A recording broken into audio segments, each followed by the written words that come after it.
Tervetuloa tarkastelemaan oktaavia laajempia intervalleja. Tässä näkyy nyt oktaavi C-stä C-hen, mutta intervallia voidaan siitäkin tietenkin kasvattaa, jolloin numerot päivittyy, ne lähtee siitä 8 ylöspäin kasvamaan.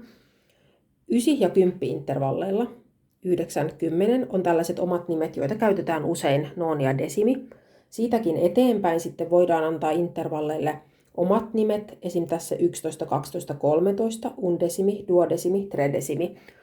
Näistä puhutaan käytännössä sit usein myös niin, että kun tämä on oktaavi plus sävelaskel, tämä oli oktaavi plus terssi, niin tästä sitten tämä on oktaavia kvartti, oktaavia kvintti, oktaavia seksti.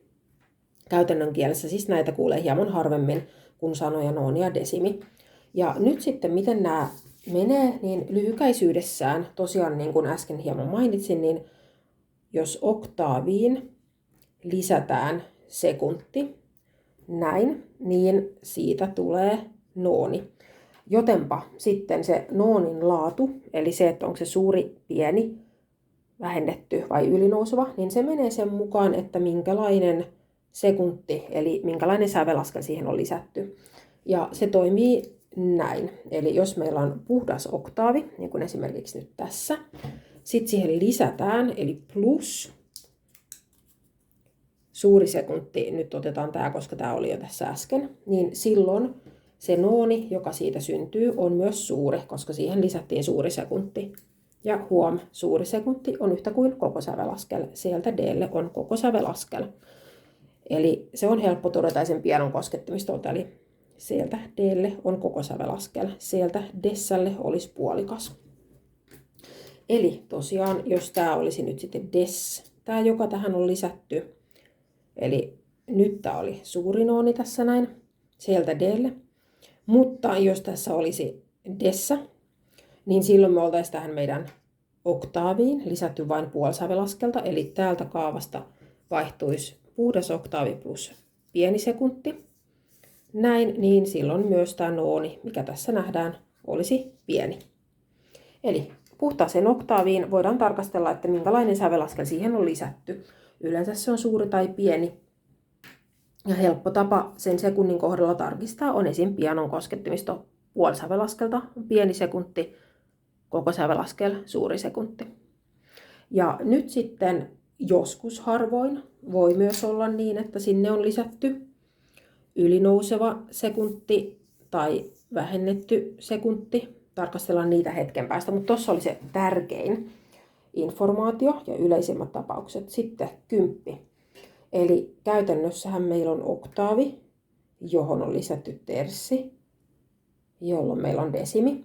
Ja se laatu menee ihan samalla tavalla, eli otetaan nämä tutut tänne. Eli koska terssit, niin kuin sekunnit, ovat suuria tai pieniä, eivät puhtaita, joskus ne on ylinousevia tai vähennettyjä, niin se desimin laatu menee aivan samalla tavalla kuin se lisätyn terssin laatu.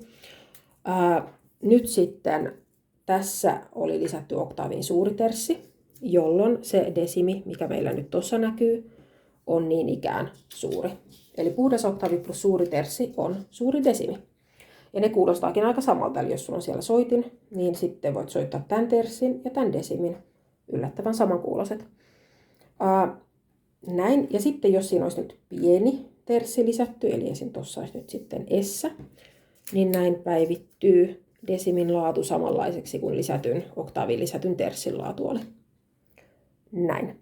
No nyt sitten onneksi on, vaikkei muita keinoja osaisikaan, niin nämä terssit ja sekunnit, joita oktaaviin on lisätty, on helppo katsoa soittimelta puolisävelaskelten määränä, eli sieltä Dessälle pieni sekunti, eli puolisävelaskelta. 2 puolikasta on yhtä kuin 1 kokonainen. 2 puolikasta sävelaskelta on suuri sekunti. Terssit, pieni ja suuri, tulee heti siihen päälle, eli 3 puolisävelaskelta pieni terssi, 4 puoliaskelta suuri terssi. Tässä pitää kuitenkin olla varovainen, koska sitten kun tulee ne ylinousevat ja vähennetyt sinne mukaan, niin täällä tulee päällekkäisyyksiä. Mutta otetaan tänne tällainen kaavio vielä.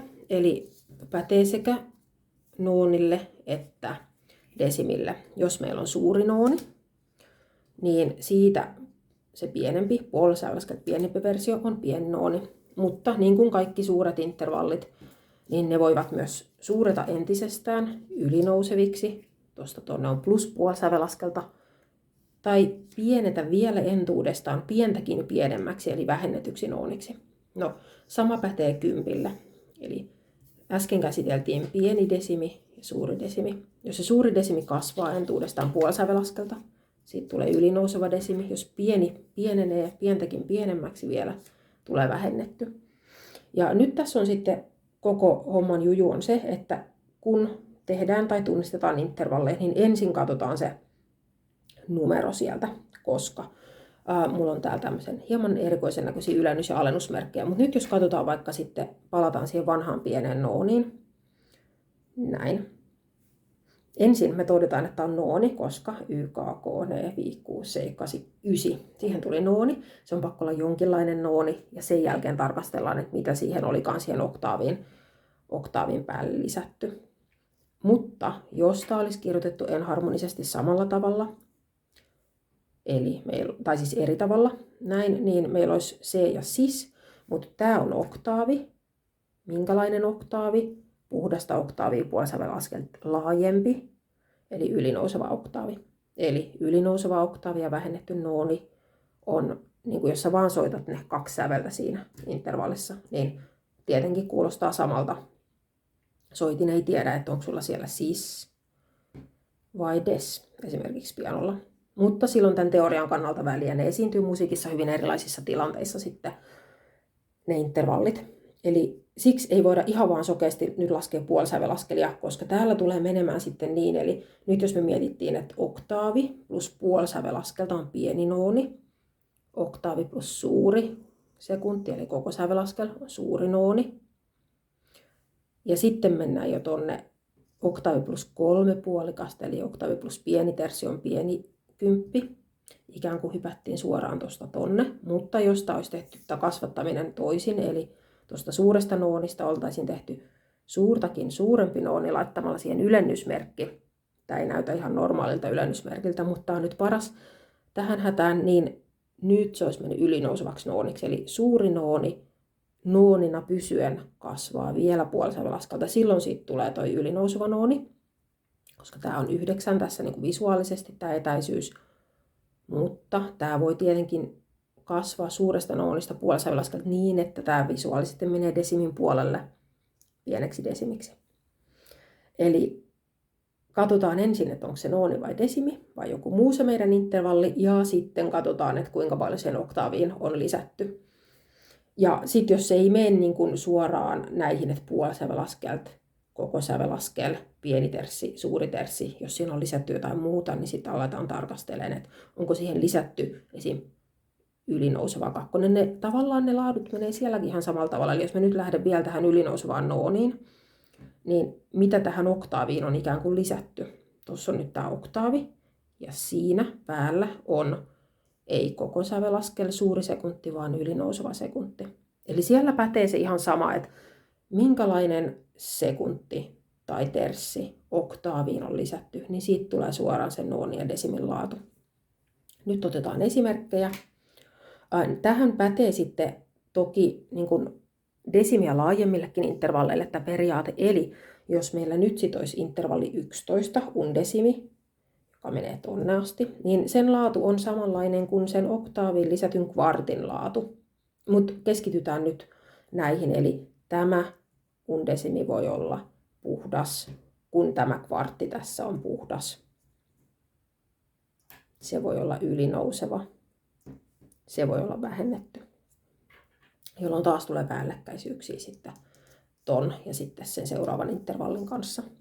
Mutta nyt niin tarkastellaan tällä perusperiaatteella, että minkälainen intervalli siihen on oktaavin päälle vielä tuotu. Ja nyt lähdetään muusta kuin C:stä. Eli otetaan vaikka tästä E:ltä F:lle. Näin. No nyt voidaan todeta, että se on nooni, koska sieltä voi laskea ihan sävel kerrallaan priimi, sekunti, terssi ja päätyy nooniin. Ja sitten voidaan vaikka ottaa koskettimisto esille, että E:stä E:hen, otetaan toi tommonen ajatus. Ajatuksen apu E:stä E:hen olisi oktaavi ja siihen päälle on sitten laitettu E:stä F:lle vielä lisää matkaa. Eli sitten katsotaan täältä. Estä F:lle on pieni 2. Tämä täällä on P2. Ja huom, toi nyt ei ollut siinä, mutta toi on vaan mitä me ajatellaan siinä. Joten nyt sitten tämä koko nooni, joka meillä tässä alun perin oli, on pieni nooni. Yksinkertaisuudessaan näin. Tähän ei ole pakko sekoittaa sitä duuriasteikkoisten intervallien sääntöä, mutta sen voi tehdä senkin kautta. Se on aivan sama asia toisinpäin. Eli kysytään itseltämme, jos se sääntö on sulle tuttu, niin voit nyt seurata tässä. Eli nooni ja desimi toimii niin, että jos ylempi sävel kuuluu alemman aloittamaan duuriasteikkoon, niin silloin nooni tai desimi on suuri. Jos se ei kuulu, pitää miettiä, että mihin se on mennyt. Eli tässä tilanteessa nyt tämän tavan kautta niin kysytään vaan, että kun tämä on nooni, niin kuuluuko F E-duuriin? Ei kuulu, koska E-duuriasteikossa on fis. Tämä olisi suuri, mutta kun siinä ei ole sitä korotusta, niin se on puolisävelaskelta pienempi kuin suuri nooni, eli se on silloin pieni nooni. Näin. Ja sitten katsellaan muutama esimerkki tästä vielä. Eli otetaan nyt vaikka tämmöisiä tunnistustehtäviä. Eli laitetaan vaikka sitten F:ltä Assalle. Noin. Okei, tämä on desimi, eli oktaavi. Otetaan toi näkyville tonne. Oktaavi plus terssi. Jonkinlainen kymppi. Minkälainen kymppi? Tarkastellaan tätä F:ltä Assalle. Voidaan nyt ihan laskea puolisävelaskelia, kun me kerran on jo todettu, että tämä on desimi. 0, 1, 2, 3. Okei, F:ltä Assalle on 3 puolisävelaskelta. Se on pieni se terssi, mikä täällä on, jolloin tämä desimi, mikä tässä sitten oli alkuperäisenä tehtävänä, niin on jälleen kerran pieni. Aivan sama asia, hieman toisin sanotettuna, on, että se todetaan kympiksi tämä intervalli ja kysytään, että kuuluuko as F-duuriin. Ja taas todetaan, että ei kuulu. Siellä olisi ihan vain tavallinen A, joten tämä olisi duuriasteikkoinen suuri desimi. Mutta kun siellä on tämä, niin se, kun ylempi sävel laskee, intervalli pienenee ja pieni intervalli on silloin kyseessä. No, sitten otetaan, entä jos täällä olisi ollut fis? No, nyt kun me ollaan tää jo pohdittu, niin me huomataan, että tämä puristui vähän pienemmäksi, eli se on pakko olla vähennetty kymppi, mutta mietitään sitäkin nyt sitten. Eli jos taas olisi fissältä assalle, niin katsotaan, että fissältä fissälle on puhdas oktaavi ja kuinka paljon tämä terssi sitten tuo siihen päälle. No fissältä assalle on terssi, koska ne niin kuin asettautuisi päällekkäin näin. Vaikkakin täällä sitten fis ja as on näin lähellä täällä koskettimistalla, näyttää koko sävelaskeleelta. Eli tavallaan tähän, jos joku vastaisi suuri nooni, niin se on siinä mielessä oikeassa se henkilö, että jos nämä sävelet soittaa pianolta, fissen ja assan, se kuulostaa yksinään suurelta noonilta, mutta nyt se on kuitenkin teoreettisesti desimi. Lähdetään tarkastelemaan eli fissältä assalle. Mutta ei mulla ollut siellä listassa, mä sanon, että 3 puolisävelaskelta. 3 puolisävelaskelta oli pieni terssi, 4 on suuri, mutta sitten 2 on vähennetty. Se on pienempi kuin pieni, pientäkin pienempi. Eli nyt puhtaaseen oktaaviin on lisätty vähennetty terssi, eli pientä terssiä puolisävelaskelta pienempi, joten tämä desimi on vähennetty. Näin. Ja sitten yksi tämmöinen hassu juttu, että ootko huomannut, että intervallit toimii aina niin, että jos nyt oktaaviin esimerkiksi lisätään terssi, oktaavi plus terssi, niin on numerot 8 ja 3, niin matikassahan niistä tulee summaksi 11, mutta sitten täällä kuitenkin siitä tuli desimi, niin ole varovainen sen kanssa. Sen voi selittää 2 tavalla. Sen voi selittää nyt esimerkiksi niin, että kun lähdettiin rakentamaan oktaavia ja siihen päälle terssiä, tässä on oktaavi plus terssi, no ja sitten miten tästä tuleekin 10, niin helppo tapa ajatella se on nyt, että kun tämä laskettiin niihin kumpaankin intervalliin mukaan. Ensin se tuli tohon, mutta kun ne numerot lähtee sitten tavallaan, tässä on oktaavi, nooni, desimi, mutta kun se terssi kun määritellään, niin toi ikään kuin tuli siihen uudelleen laskettuna se sävel, mikä laskettiin myös tähän oktaaviin. Mutta tämä liittyy tietenkin sitten siihen, laajemmin, että ei ole nollaintervalli. Eli jos intervallit lähtisi nollasta, niin tämä matikka toimisi aivan normaalisti. Mutta ilmeisesti nolla saavutti Euroopan myöhemmin, kun tämä intervallien teoria alkoi. Ja siitä johtuu tämä, että paikallaan kun ollaan kaksi samaa, niin se on jo ykkönen. Niin siitä ikään kuin johtuu sitten tämä automatikka täällä. No sittenhän vielä tämmöinen muutama, että pitää itse muodostaa intervalli. Lähdetään vaikka assasta. Katosta. Ja sitten sanotaan, että tee siitä suuri nooni. Okei. Eli suuri nooni pitää tehdä nytten, niin sitten niin kuin aina, niin laitetaan sinne sävel paikalleen. Mulla on täällä tämmöinen pieni apuviiva, eli se menee, tossa olisi niin kuin oktaavin paikka, sitten se menee siitä pykälän pidemmälle, eli näin ensimmäisen apuviivan päälle. Ja sitten kun on suuri nooni, niin mä taas mietin niin just, eli se oli puhdas oktaavi plus suuri sekunti, suuri plus suuri. No sitten mä voin vaikka täältä miettiä, että no tietysti assalta assalle. Tonne mä laitan ton ajatusjutun tänne näkyville. Assalta assalle on puhdas oktaavi. Sitten minne assalta pitää mennä, että saadaan suuri koko sävelaskel, eli suuri sekunti, niin assalta suuri sävelaskel on yhtä kuin 2 puolikasta, eli din, tonne.